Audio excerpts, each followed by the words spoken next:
Hello everyone, my name is John, I'm the Geeky Fanboy. Welcome back to me talking about books. This time we're covering the best and worst books I read in 2023. This is a little more detailed look into the books I really enjoyed and really didn't enjoy this year. This is sort of a follow-up to the video where I ranked literally all of the books I read in 2023. So if you've already watched that one, you already sort of know what some of my favorites and some of my not so favorites were this year. So this is more of a detailed review of those books in case you're curious what like my top five best and worst book of 2023 were. And without further ado, let's jump straight into it.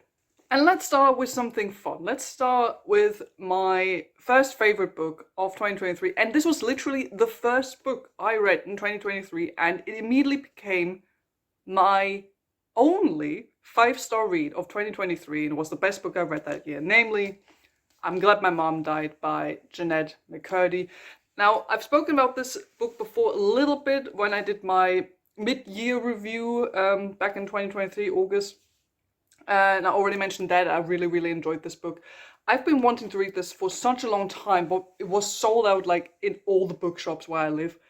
But then I finally managed to get my hands on it, like December 2022, January 2023. I finally got a copy of this book, and I read it within like just a few days. I think like 3 days, which for me is quite fast.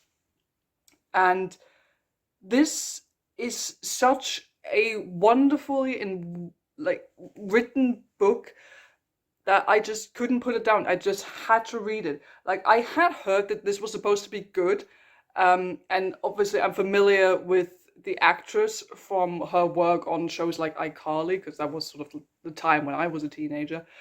Um, and I really wanted to read it because of that, but I was also a bit suspicious because I always am a bit suspicious when it's about like really hyped books. I'm like, hopefully it is as good as everyone says. And in this case, it was straight up true. This is the true story of Jeanette McCurdy's life, how she grew up uh, under the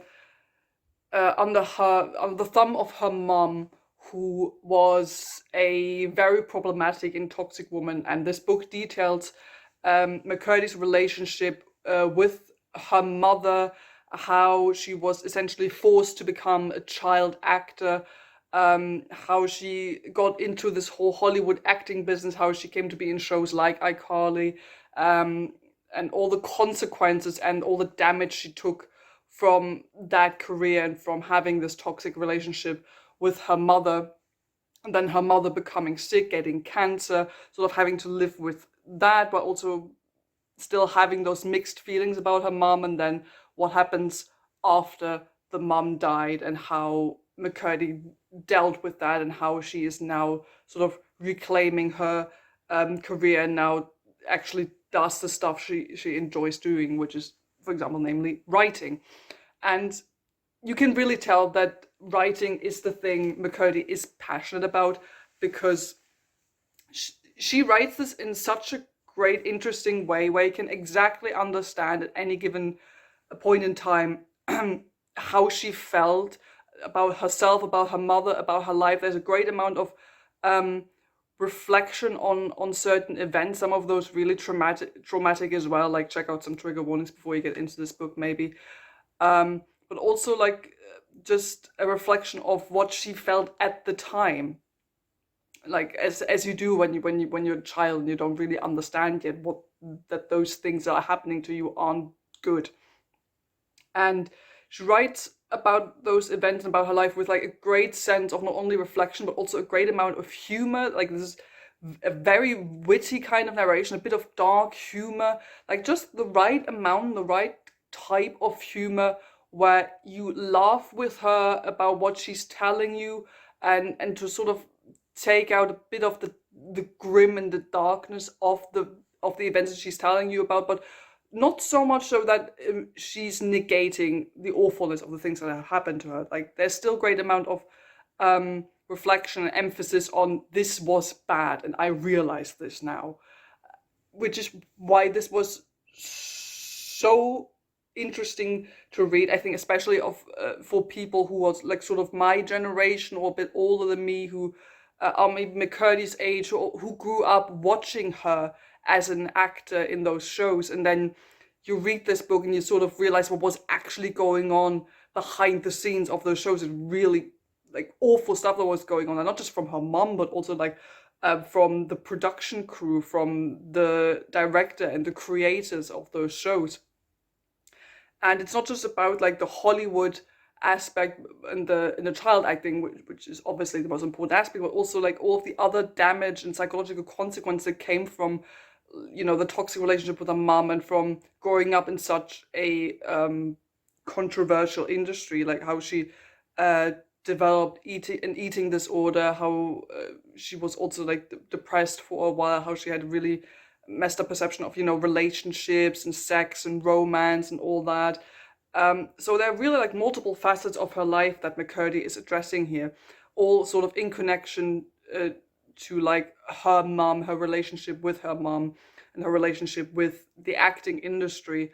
And what I think is great is that McCurdy writes about her mom and her relationship with her mom in a very detailed way, in a very complex way, where you understand, yes, this was a problematic and toxic relationship, but you also understand when, especially when she was younger, she sort of um, also still feels like, this is my mom, so I love her because she is my mom. And you love your mom, but at the same time, you're like, but she's doing all those awful things to me that I don't enjoy.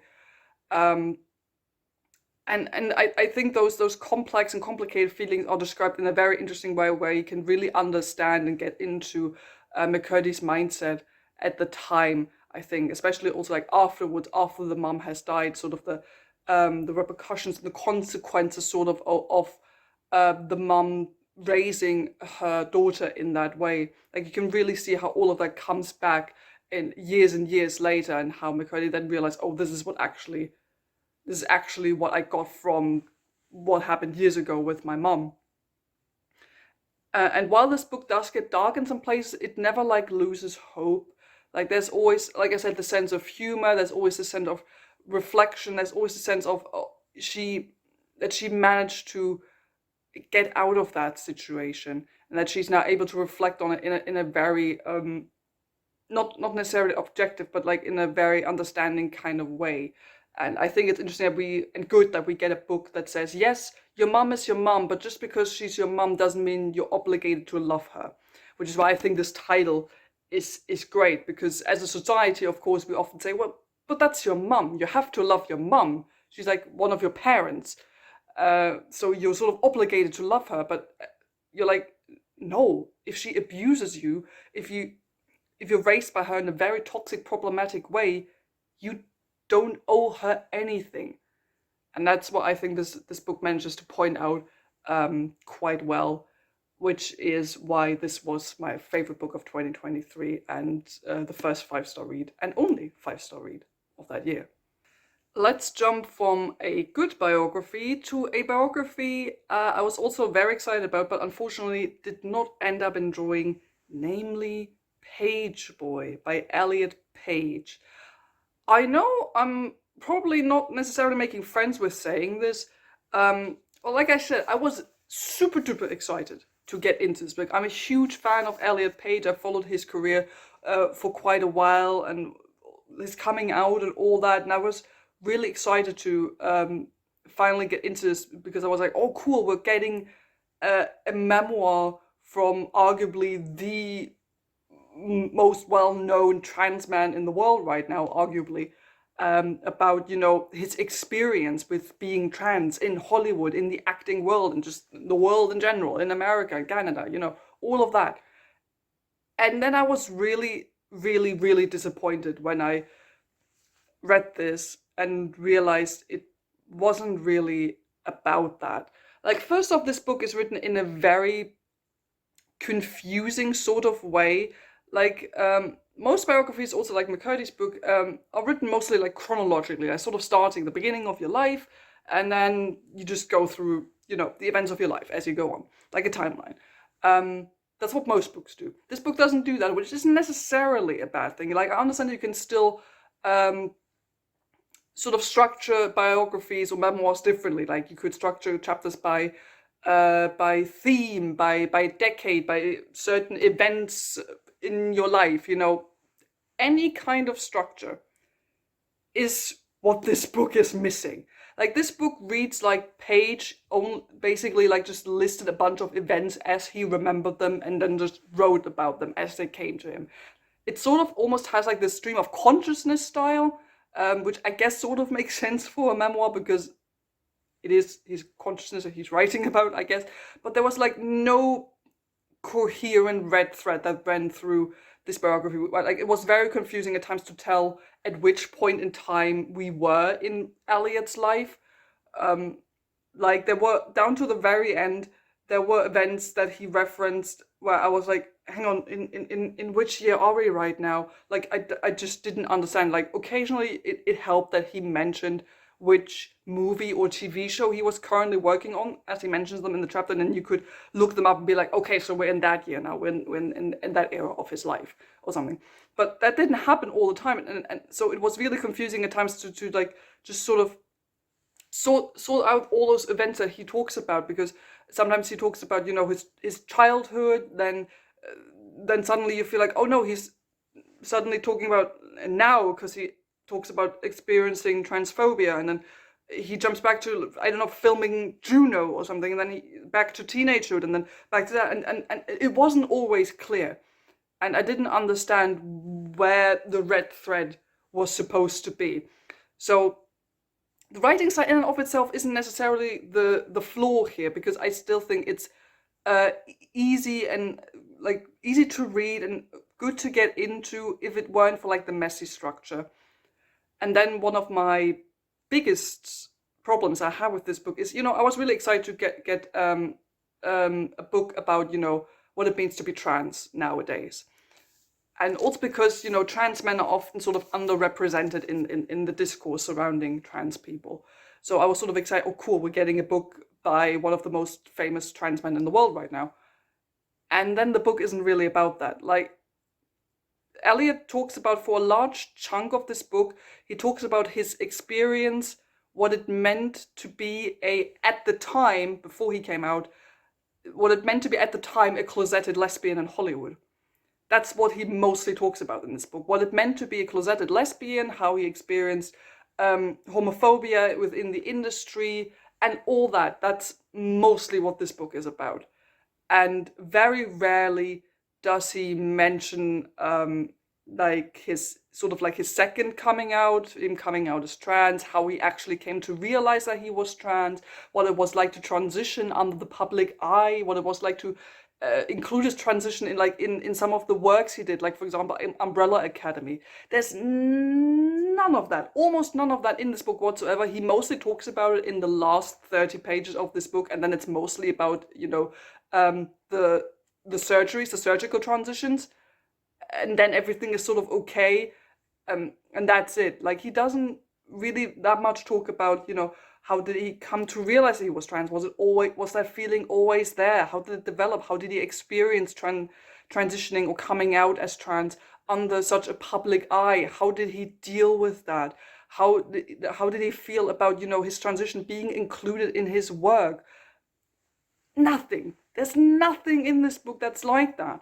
And obviously I don't want to say this is rubbish, because obviously he tells a story about his own life that he wants to tell, and I don't want to discourage or diminish any of the events that he talks about in this book. And he talks about some really emotional and traumatic events in this book, and I don't want to take that away. Like all those experiences are valid. It's just like when you're one of the arguably most famous trans people in the world, and then you announce a book, and then you sort of about your experiences, then I don't think I'm wrong for expecting, okay, the memoir is in many parts going to be about him realizing that he's trans and the trans experience.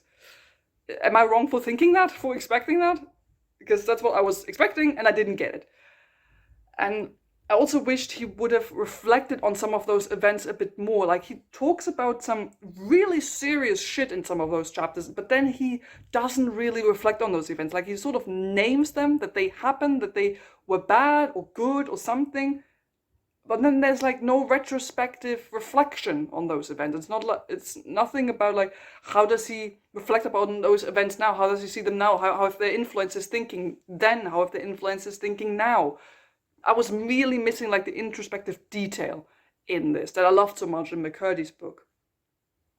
So I'm I was so sorry and disappointed when I ended up giving this a 2.5 rating, because I really wanted to enjoy this, and it's important that we have books like this. And I definitely don't want to say if you enjoyed this book, I don't understand. I totally get it. I totally get it. This book is super important. All of the events that are spoken about here are valid, and I totally get it if you like see yourself reflected in this book. Um, I totally understand. Just as a reading experience, I was maybe just expecting something else, something different, but I was not getting what I wanted, which is why this was one of my biggest disappointments in 2023. Let's jump back into the good books and let's talk about Tomorrow and Tomorrow and Tomorrow by Gabrielle Zevin. Now, I know that since this book came out, there has been like some controversy surrounding the author regarding copyright and current political issues regarding Israel and Palestine and all that. I hadn't had the time to like look into it that much, but just be aware that that's out there, and I wasn't aware of it at the time when I read it and enjoyed it. So I'm just talking about like my enjoyment at the time of this book. So this book is about two friends who get to know each other as kids at a hospital, and this book follows their friendship and their respective careers within the gaming industry. How they come to become friends, how they go on to become game developers and build up their own gaming company, make a game that's really well renowned, and then sort of what happens to their careers afterwards. I really enjoyed this. Like I'm a gamer. Can you say that I'm a gamer? I enjoy video games. I enjoy a good video game, and I feel like there should be more books about that. Because I've never really read books about sort of like about video games or the gaming industry or anything like that. So I really enjoyed the general premise of this in the first place, and I massively enjoyed the fact that this is not a book about romance. Like the two characters do not fall in love at any point throughout the book.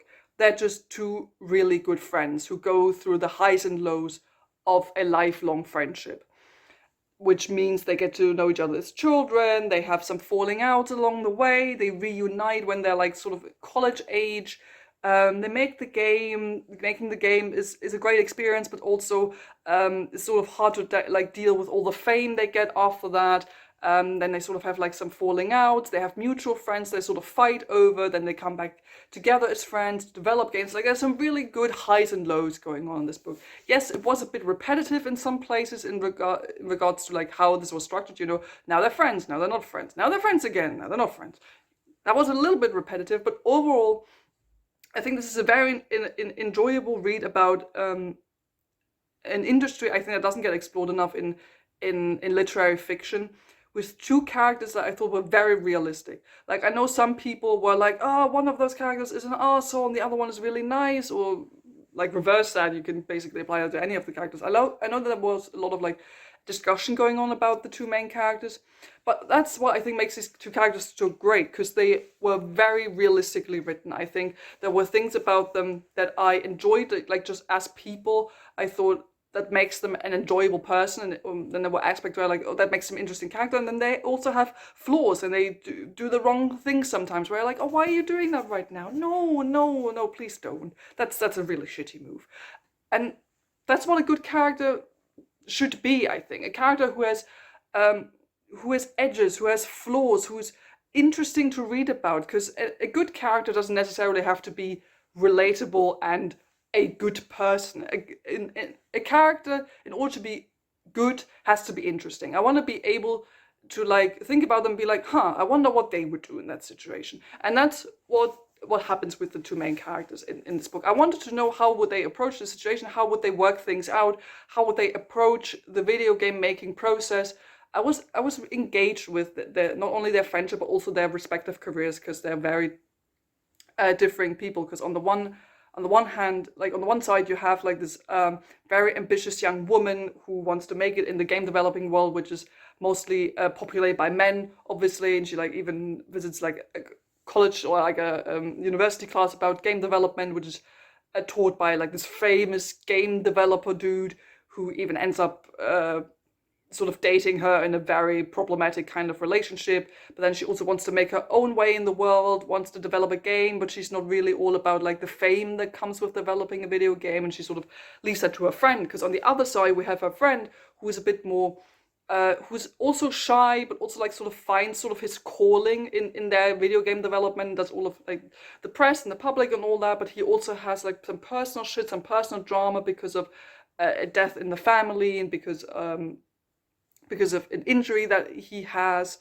So there's a lot of personal drama, not just between the characters, but also individually for the characters. And they're always like those high and low moments within their life where they come together or break apart. And I think overall this was just like combined into like a really interesting, emotional and dramatic story that I really, really enjoyed reading about, especially because it's set in, like I said, in an industry that, well, I think is famous, doesn't get written about enough. And I think if you're a video game nerd, you will definitely enjoy this book. I would argue you maybe need to have like a little bit of pre-existing interest in like into the gaming world, but I think you can still enjoy this and learn a bit about the gaming world, even if you don't really have any experience with that. So I really enjoyed this. This was like sort of my favorite lit fig book of 2023, and I can definitely recommend this one. Next up, let's talk about the two books that were my nemesis in 2023, the two worst books that I read in 2023, namely Fourth Wing and its sequel, Iron Flame.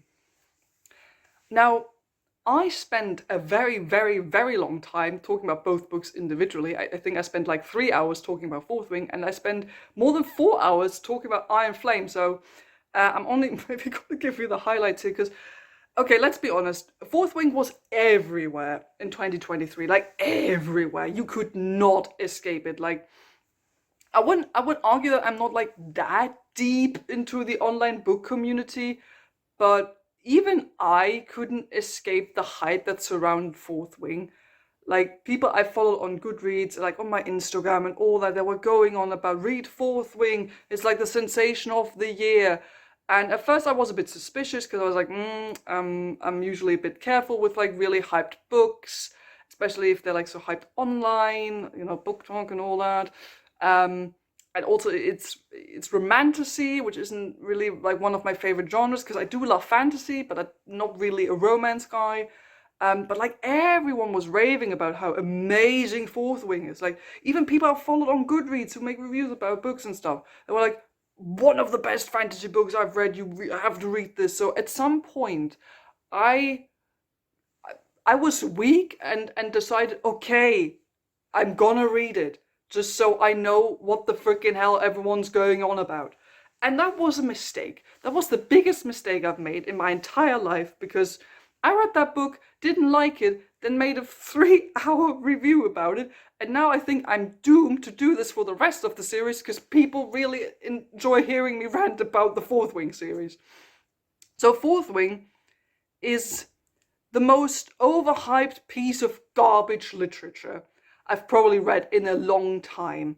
And the only way in which I will accept that what someone says that they enjoyed this book is if you admit that this is like sort of a guilty pleasure, that this is trashy, but that's why you enjoy reading it. It was trashy entertainment, you know, in that sort of way. So bad it's good. That is the only way in which I will accept compliments for this book, because otherwise I don't get it. This is so written in such a mediocre way. Imagine you have a medieval adjacent-ish kind of high fantasy novel about dragons, which is written in the exact same way that a 21st century contemporary romance is written for teenagers, where all the characters, even though they're supposed to be 20 and older, talk like they're horny 14-year-old teenagers, with a plot that's barely there, because all it's about is the main female character thirsting over and sexualizing the male main character, who's of course a dark, brooding, shadow-wielding guy. And that's it. It's literally every romantasy cliche and stereotype you've ever heard of combined into one book that's not even written that well. And I was honestly so surprised by how people were making this out to be like the biggest and best fantasy read of the year and of all time. I just didn't get it, because if you read proper fantasy, you know that Fourth Wing isn't great fantasy. You just don't. The world building makes no sense. It's way too over the top, overstuffed, not thought through at all. It's full of plot holes that basically turn up if you think about stuff for like just 5 seconds, and the whole book is full of that. And this basically just continued into Iron Flame, which was the sequel that only came out 6 months later, so they could cash in on, you know, the hype of Fourth Wing, and so they could cash in on the Christmas money because it came out in November. And Iron Flame was even arguably worse than Fourth Wing, because at least Fourth Wing had something that resembled a plot, and Iron Flame didn't even have that. Iron Flame was 100 pages longer than Fourth Wing, and it was 600 pages of, I don't know. I couldn't tell you. It was just the main couple having the same argument over and over and over again, because this is a 5-book series, and obviously we can't have the couple be properly together yet in the second book. So we need some artificial beef that they can fight about, and some more nonsensical, boring fantasy world building that no one really cares about, because everyone's just here for the freaking sex romance, and it's not even romance, it's just porn. Like, honestly, the way in which these books are written is that it feels like a horny teenager wrote this, but then suddenly out of nowhere you get like X-rated, porn-esque sex scenes that go on for like 10-15 pages, which make up the longest chapters of the book, and it's awful. It's gut-wrenchingly awful. Like, I will never understand. I honestly will never understand why this became popular. I honestly just don't get it. If this was everyone just saying, okay, yeah, this is like so funny and trashy, that's why it's funny, that's why we read, why we enjoy it, I would get that. But people genuinely go on about this being like one of the best fantasy books that has ever, like some of the best fantasy books that have ever been written. I'm like, no, just no. What is wrong with you? I could obviously rant for so much longer, but please feel free to watch my reviews. Again, 3 hours of a Fourth Wing rant if you want to see that, and then 4 hours of Iron Flame rant if you want to hear me just rip these books apart, because I just don't get them, and they were the worst books I read in 2023. Okay, let's talk about some good books again, and we got another biography. 2023 was really the year of biographies for me. I really discovered biographies, and we got another good one, namely American Prometheus, The Triumph and Tragedy of J. Robert Oppenheimer. So, obviously 2023, the year of Barbenheimer, and I love Oppenheimer so much that I just wanted to know more about who this person was. So I discovered that the movie is based on this biography. The biography by Kay Bird and Martin J. Sherwin, which won the Pulitzer Prize, I think like almost 20 years ago. I think it's from like the 2000s, this book, so it's like a couple of years old already. And this is, compared to like McCurdy's book and Elliot Page's book, this is much more like theoretical and dry and academic, because this book is chock full with references and years and history names and numbers, but I'm into that shit. So I got into this. This is probably the biggest book I've read last year. Like, this is more than 700 pages of a book, and basically all of this, this is the book, and all of this is references. That's how you know this is a proper academic novel. Just feels like university days again. But yeah, this is a very thick book with thin pages and a lot of text on those pages, as you can see. So this took me, I took like some breaks in between. This took me 2 months to read. 2 months this took me to read. But it was absolutely worth it because the amount of detail, the amount of work, sweat, blood, and effort that went into writing and researching this book is off the scale. Like, no wonder that the two men who wrote this won the Pulitzer Prize for this, because this is just like such a colossus of historical research. Like, every nook and cranny of Oppenheimer's life is written about in this book. You could arguably probably even write even more about his life. That's how much you can tell, how much research has gone into this, and how many more references you get in the back of this book. Like, it starts up, obviously, it covers his entire life. It starts up with, it doesn't even necessarily start with where, when he was born. It starts with, like, telling you about his family, where his family comes from, what his father did, what his mother did, what kind of, like, just like what kind of society and life, what kind of circumstances he was born into. And then we get into what was his childhood like, you know, his relationship with his parents, what was he like at school. We get his entire school life, his entire school career, him studying, you know, becoming a physicist and all that, and how he became a teacher. And then obviously from a teacher, we go into, like, you know, war times. We get the whole Manhattan Project thing, which is basically like the entire, like, middle chunk of this book. And then everything after the war, you know, with like the security hearings and all that. His relationship with his wife, with the government, with like his on and off girlfriend that he had also while he was married. All of that and even more is talked about in this book. Obviously, in places, this reads just like an amalgamation of names, dates, historical fact. So at times, yes, this sort of just hits you like a brick wall full of historical dates and names. So at times you're like losing a bit of interest because you're like, okay, when will something interesting happen again? When will you get to like more interesting bits of his life? But that is what this book manages so well. Like, for chapters and chapters, and it will be really, really interesting just getting to know Oppenheimer and what was going on with him and his life and the people in his life.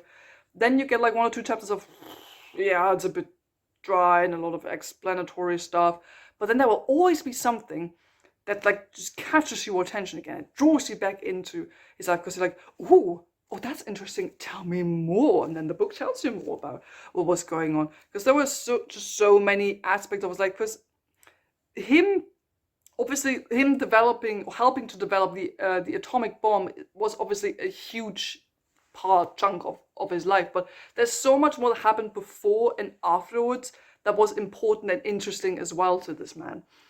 And it was just interesting to see, like, in general, what kind of time he grew up in, what kind of man he was, because yes, he is a very controversial figure. He wasn't the nicest of men, let's put it like that. But he's nevertheless a very interesting man to read about.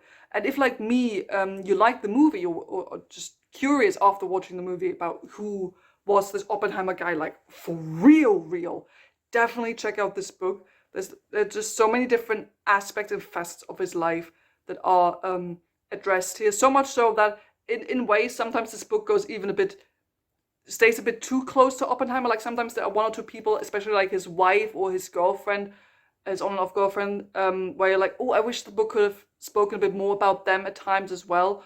And like I said, sometimes there are just like way too many dates and names that you just can't remember. But also, if it helps, again, there are billion references in an index in the back, so you could just look them up if you want to. Sure, you could argue in a mean way this is a very, very, very, very long Wikipedia article, but one that won the freaking Pulitzer Prize because the amount of research is amazing. Like, anyone who's ever had to write an academic paper or had to read an academic paper, you will be able to appreciate this.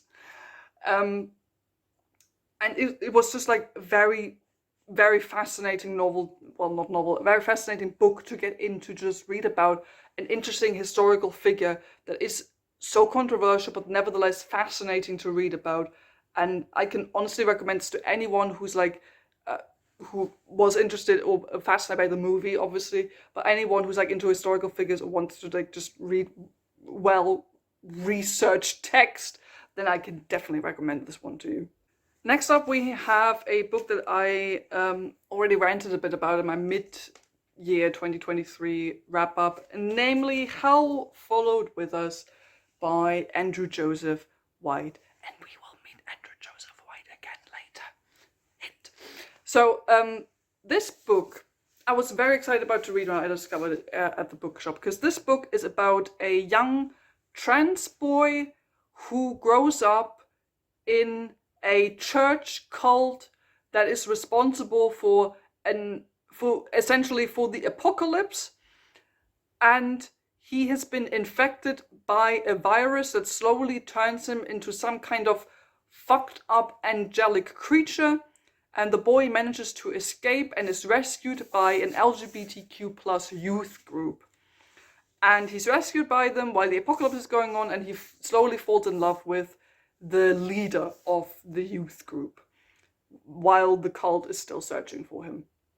So this sounded like such a great premise, like, you know, books with trans protagonists, always great, but then you mix it with like this sort of body horror apocalyptic setting, and I was like, yes, sign me the hell up for this.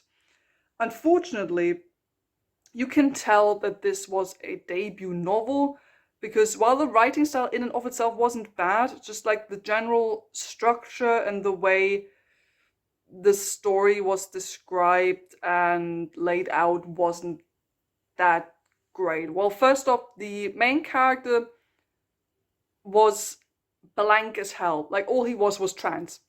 He was a trans boy who came from a cult.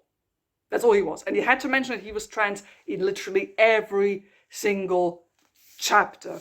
And I know it's important that we have trans protagonists and we talk about the trans experience, but oh my god, you don't want to hear about it and have it mentioned in literally every single chapter that you read. Especially because this main character, didn't have any other defining characteristics. I could not tell you what else he liked or didn't like or was into. I have no idea. The same thing goes for basically all the other characters in the book. The other main character sort of is the boy he falls in love with, like the leader of the youth group, and he is a gay autistic teenager. That's all he is. Those are his two characteristics. He's gay and autistic, and that's all we know about him, and it's really hammered home.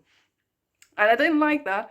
And the same thing goes for all the other teenagers in the youth group who are barely characters, and they're all reduced to their sexuality and gender identity. Again, it's important that we have representation.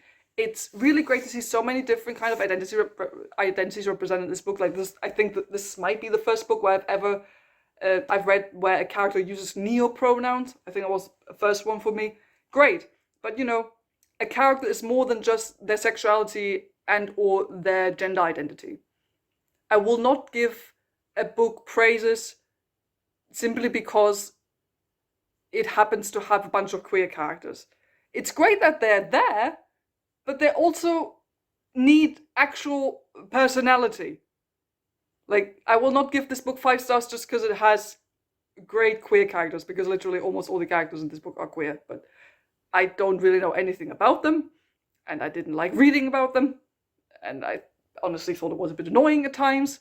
It felt a bit tokeny, and the story in and of itself wasn't even that great either. Like, it felt really convoluted, and the pacing was really off and weird in some places. Like, for ages, nothing would really happen. Like, for pages and pages on end, you feel like nothing would really happen. Like, the main character was just sort of hanging out with the other characters and talking, but there's nothing really happening. Then, oh, suddenly, tension, action for 10 pages, and then, oh no, we're back to just doing random, normal, boring shit that I don't really understand. And that's sort of the entire structure of this book. So this was very frustrating to read, because I did see the potential for this and hope that, you know, the author, that White, would be able to explore some of those themes even further, because there are good elements in here. Like I said, the representation is great, the premise, fantastic. The body horror, the way it's written, gruesome, wonderful, I loved it. But now this all just needs to be wrapped up in a story that's actually engaging with characters that are actually interesting to read about.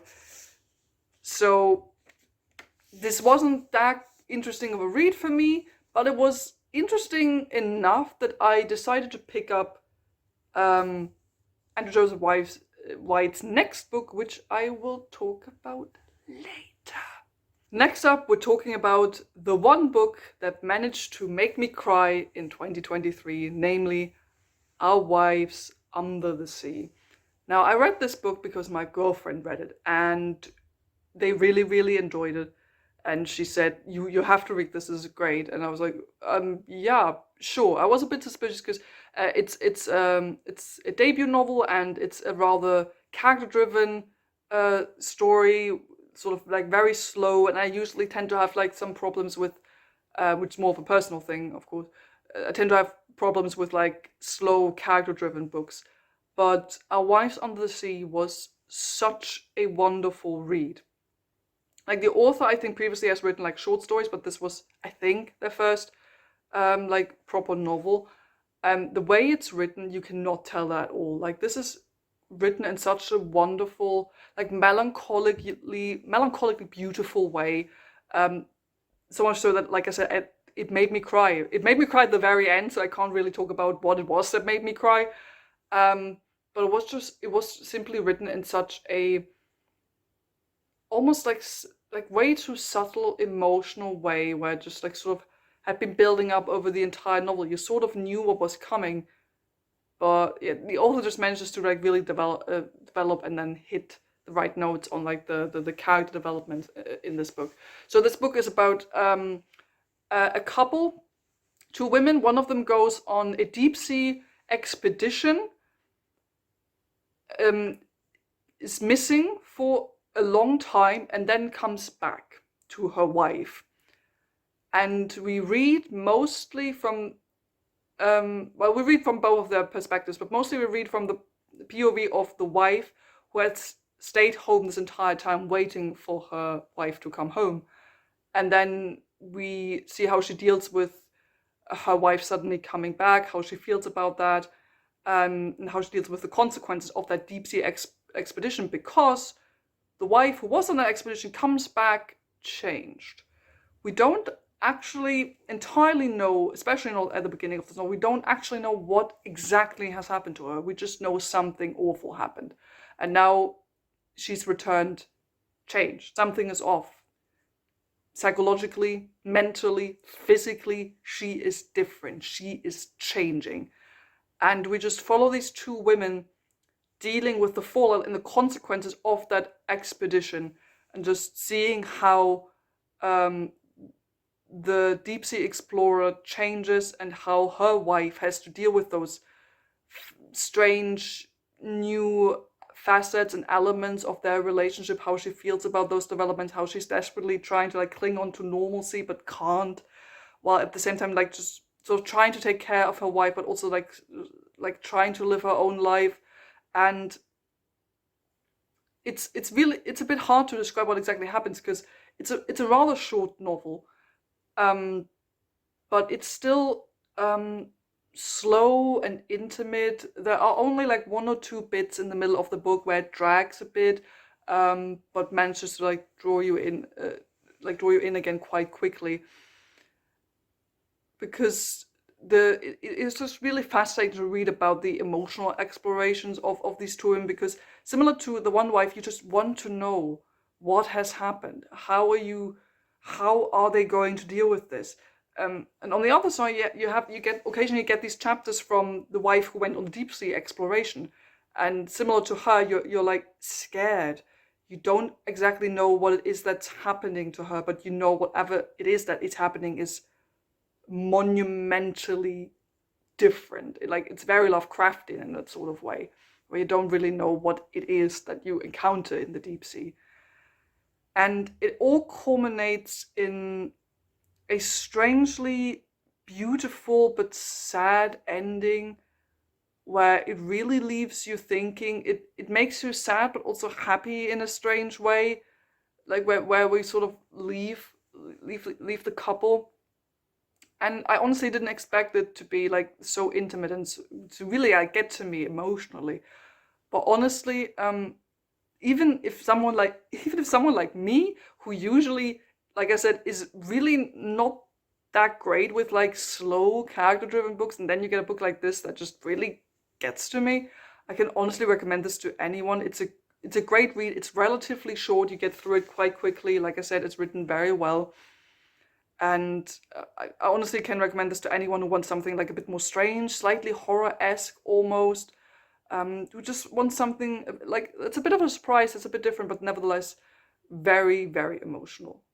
Okay, and here we are with the last bad book, and I already hinted at it. We're talking about Andrew Joseph White's other book, The Spirit Bears Its Teeth. Now, I mentioned it that I liked elements of Hell Follow With Us enough that I wanted to see, okay, what is this author's next book going to be like? And again, this book sounds exactly like my kind of thing. This is about a young trans man who's also autistic in Victorian society. It's about ghosts, the afterlife, strange powers, about women being locked up in an asylum and being murdered. There's a mystery that needs solving. Sounds amazing. Like, I love the Victorian period. Like, Victorian period is like one of my favorite like eras, like culture eras just in general, but also one of my favorite eras, times of literature. So I was really, really excited to get into this. And while in my rating, I rated this slightly higher than Hell Follow With Us, it almost makes me kind of a bit more angry than Hell Follow With Us. Maybe because of the topic and because of the setting, because I like it so much. So it means a lot to me. Again, this was a great premise and so much wasted potential. Like, it's about this trans boy. He grows up in a society, in the Victorian society, where people are born occasionally with violet purple eyes. And if you have those eyes, you can see the spirits of the dead, and you can like access what I think was called the fold, like sort of the afterlife, and gain powers from that and communicate with ghosts and all that. So he tries to become a member of like a secret society that deals with like those afterlife supernatural thingies. But he gets caught, and then obviously because Victorian society isn't accepting, he gets thrown into like a correction facility for young women. And that's where he ends up encountering a bunch of other girls, and where some girls are going missing, and there are ghosts, and he sort of tries to find out the mystery that is going on at the school. Well, first off, my problem with this was that the setting, which I like, because again, Victorian era was not really a setting, it was more set dressing. That's essentially what this felt like, because there were like just tiny historical anachronisms and mentions in there where I was like, this could have been easily be researched or avoided, and the author clearly didn't do the work. So for example, my two examples that I also wrote about in my review on Goodreads was, this book uses the cliche of using too tight corsets as like a shorthand for oppressed femininity, you know, that sort of cliche, which I'm so tired of, because it's an old cliche that's not even historically accurate. Like, corsets weren't that bad, and to be honest, some corsets historically even could function as a binder to like reduce breast size, so it's not like that maybe couldn't have been applied by the main character, I don't know. And then there were like just some little things that annoyed me about the historical setting. For example, the titles that were used here, because there is a family of nobles called Luckenbill, and they have titles like Sir and Viscount. And if you are Sir Luckenbill, so your name is maybe, I don't know, Sir John Luckenbill or something, your Viscount title is not Viscount Luckenbill, because Viscount is like, is a title that is related to like a place name, a viscountry. So you would be, I don't know, John Smith, 3rd Viscount of, why am I thinking Boston? I don't know. You know what I mean? But it's like a place name or title. It's not related to your actual surname. And it was just like tiny little things like that cropped up throughout the book where I was like, no, this is not accurate to the setting, and you clearly just wanted this to be set in Victorian times for the aesthetic, and because, you know, Victorian society was shit with queer people and women. That's sort of what this felt like. Which brings me to my next bit. Oh boy, there's a lot of discrimination in this book. Like, obviously I expected that, because, you know, Victorian society isn't great with people who are not straight cis men. But oh my god, all the shit that happens to the main character in this book was honestly borderline torture porn at some point. You just had to read about the main character getting misgendered again, getting dead named again, which, okay, I expected, but then, you know, gets hit again, gets pushed again, gets abused again, gets sexually harassed again, is sexually assaulted multiple times. Just like stuff like this happened all the time, and there was nothing like good to like balance out all the awful stuff that was happening. Like downright to the very end, there was shit where I was like, again, we're almost done, and we have to read another sexual assault scene 20 pages before the ending again. Like, fuck off. I get that we want to represent, like, you know, the trans experience, that yes, we also have to address sometimes that awful things happen to trans people, but also it would be nice to just have something nice to balance out the awfulness, which just didn't happen at all. Obviously also combined with all the like misogyny and sexism that goes on in this book, which to a certain degree makes sense. I just wish there had been something else to like balance out all the awfulness. And apropos awfulness, all the awful things in this book are committed by, obviously, cishet men. Literally every man in this novel who is not our main character is a bad guy. Literally every single one. All the bad people are cishet men. Like, there was even characters where you thought, oh, they're actually nice and they're helping. At the very end, the book would be like, well, you thought wrong. Here's out of nowhere, super awful thing they're suddenly doing. And you're like, oh, fucking hell. It's like the book is painting every cishet man to be the bad guy, and only a main character who, you know, is not like those men. He's different from them. He's the only good guy, but not those cishet men. They're evil. That's sort of what this felt like at times. The main character in this is slightly a step up, like, from the main character in Hell Follow With Us, even though he's almost essentially the same. He's a young trans boy who is also autistic. So Andrew Joseph White basically like almost took the exact same main character again, who has the traits of he's trans, he's autistic, and he's really into medicine. Like, he really wants to become a surgeon. And that's sort of it. It's a kind of a little bit of a step up from the main character in Hell Follow With Us, but not much. Again, I just wish there was more to the character than just, you know, their mental state and their gender identity. You know, there's more. Just give me more. There's more to people than just that. Same goes for like the secondary characters in this. Most of the secondary characters are like the women that he meets in like this sort of correctional hospital for young women. And at some point, they just like all became the same person to me. There's, you know, there's the nice one, there's the shy one, there's the bitchy one, there's the pregnant one, there is the traitor one. That. It was basically just that, and most of these girls, you can't even really distinguish from one another. There were only like one or two that I could sort of remember who they were, but that was it. There no meaningful characterization, no meaningful relationships between these characters. Then there's another character who the main character falls in love with, who, surprise, also turns out to be trans, and it sort of feels like that the two of them, or that the main character falls in love with that other person because they're trans. That's it. It kind of reads like that, because they don't really know each other at all, and the main character hates the other person in the beginning, but then they find out, oh, they're trans, and then they're suddenly into them. And it felt a little bit like, oh, cool, he just likes them because they have the same experience, but that's still the same person you hated one day ago.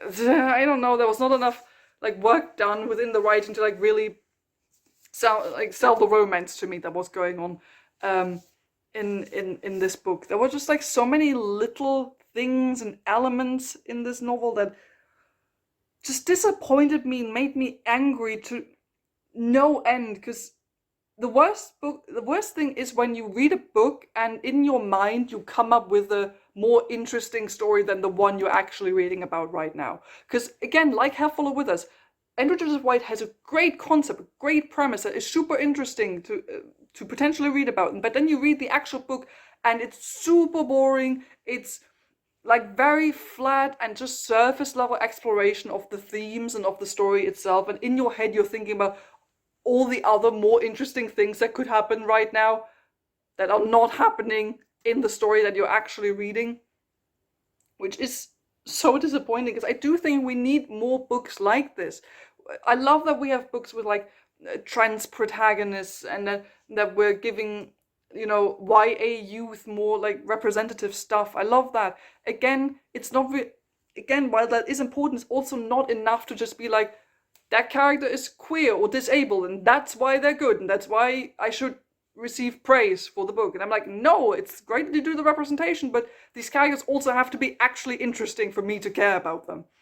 Like, I will not give the book brownie points anymore just because all the characters are queer. That is cool, but I expect more.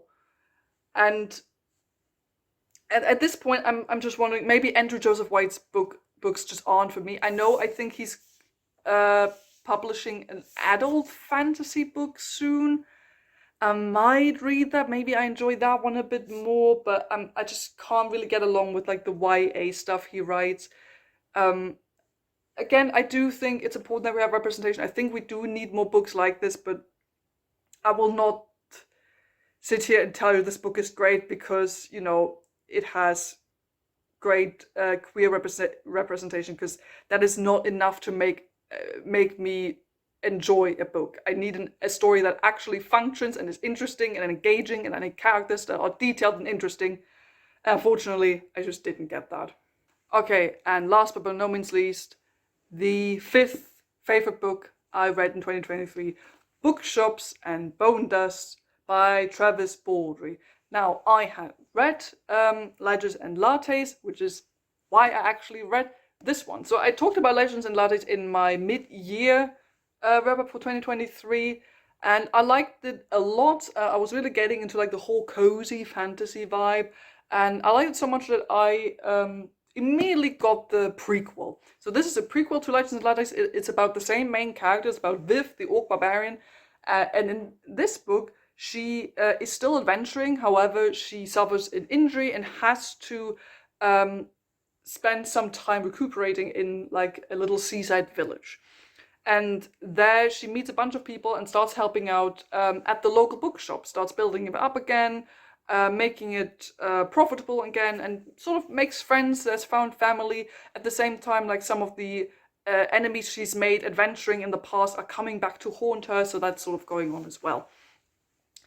And I named this one as my favorite and not Legends and Lattes because I enjoyed this one even a bit more than Legends and Lattes. Because while I did enjoy that, Legends and Lattes was a bit too slow for me in some parts. Like, I just wish there was a bit more of a red thread, more of like a greater like story, a greater thread or something along those lines that the characters had to deal with. And I didn't really get that in Legends and Lattes, but I got that in Bookshops and Bone Dust. Like, there's a bit more tension in this, there's a bit more action and thrill, like there's a bit more fighting. Yes, there is the cozy stuff and there's all the bookshops, but there's also necromancy and there's fighting and fantasy police and all that. And that is so much fun. I'm just really getting into like the whole cozy fantasy vibe. And I really wish we get more books, maybe in this universe with the same character, or that are sort of like this, because I just enjoy the general vibe of that. This feels like a cozy D&D campaign. You're sort of reading about that this is something, it's witty and like humorous, but also that can get emotional and dark if it needs to be, because this is just basically like a cozy fantasy adventure that you could have with your friends playing D&D. And I just love reading about, the found family, how Viv sort of goes from like being a grumpy sort of adventurer to like actually showing, no, she has a heart of gold. She wants to help those people, even though they think, what's the weird orc barbarian doing here? But no, she actually wants to help, and she gives people hope, and together they build something new, and they make a cozy new little bookshop. But at the same time, you know, there's a necromancer waiting for Viv and threatening her new friends. And then you get a bit of like excitement and action in there as well. And yes, this is still a bit like slow in some places. Like if you want something more action heavy fantasy, more adventurous fantasy, that this is not necessarily this book, but this is also not what it advertises itself as. Um, but I just really enjoyed the general vibe, how this just felt like this is a book you can like snuggle up on the couch with a cup of coffee and you read this book and you just dive into like a fun little cozy fantasy world that's not too heavy on the fantasy elements. I do wish there was some more like actual fantasy elements in there, which is also something I didn't like about Legends Lattes, but at least in this one, you know, necromancy. Um, but it's, you know, low stakes, but still some adventure, some coziness. There's a little bit of tension, there's a little bit of romance, there's a queer romance in this, just like as there was in Legends and Lattes. And yes, I wish the romance could have been explored a bit more in detail, but it also, what I like is that the romance was there, but it never like took over the whole plot. It was just something little that happens on the side that was cute for Viv to have, but it was not the main focus of the story, which I liked. So if you enjoyed Legends and Lattes and were not quite sure yet if you should read this one as well, definitely go check this one out. I enjoyed this even more than Legends and Lattes, and I think this will be a great read for anyone who is into cozy fantasy and who just wants a nice, comfy read. Okay, here we are. Those were my best and worst reads of 2023. There were some really good ones in here. I really got into biographies this year, which I quite liked, which is something I definitely want to take into 2024. Some disappointments as well. Honestly, the only books I outright hated were the Fourth Wing books. The other ones were just books that I think have a lot of potential, but I just didn't happen to like. They were more disappointing to me than they were outright bad. So there's sort of that. But nevertheless, it was a great year of books for me.